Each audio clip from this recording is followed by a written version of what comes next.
Before going to this next song, we want to invite somebody up to speak about the song. The song is called Lisa Kalvelage.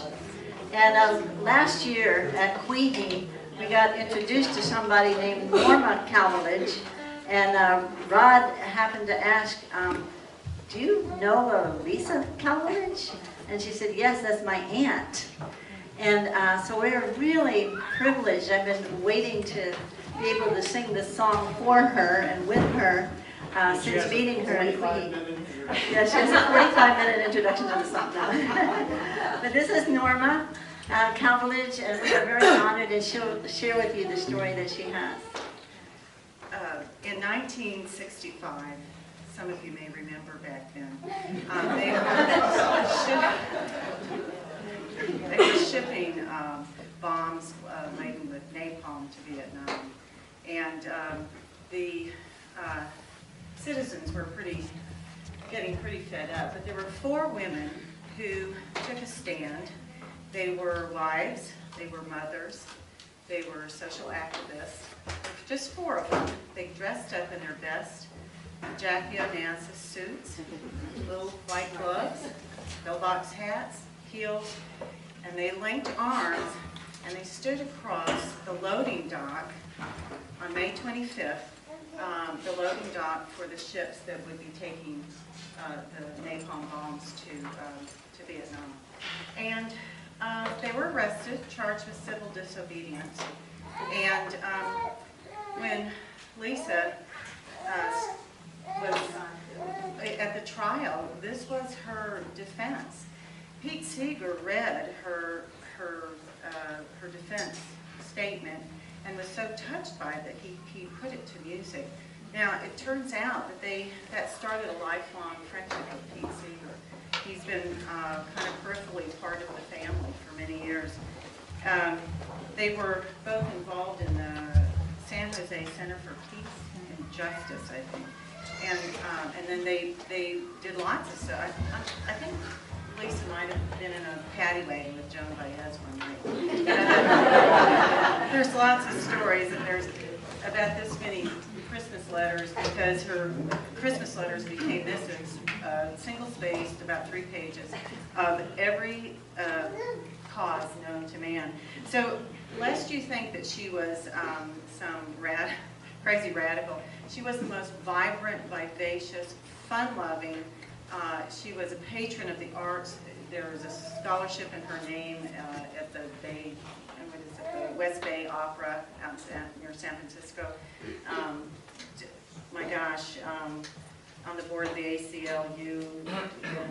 It just goes on, the things that she did, Humanist Society, Women's League for Peace and Freedom. When she died a couple of years ago, we asked Pete if he would come to the memorial service out in California. He was, at that time, he was about 90 or so, and he was not well enough to come out.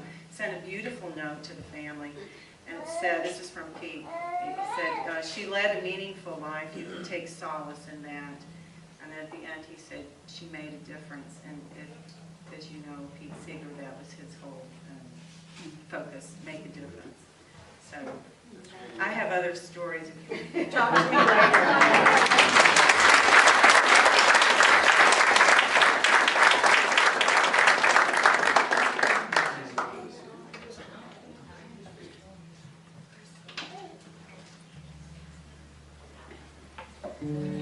So the song is Lisa's transcript from the trial. And Pete basically to rhythm and music.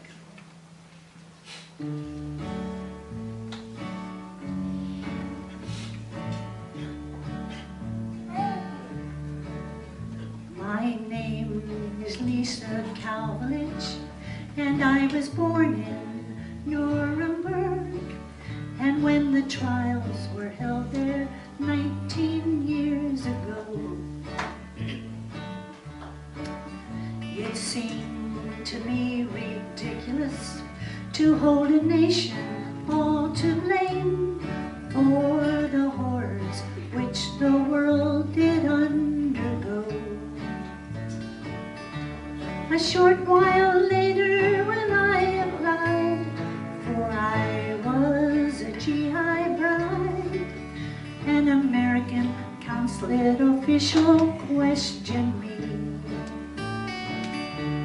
He refused my exit permit, said my answers did not show I'd learned my lesson about responsibility.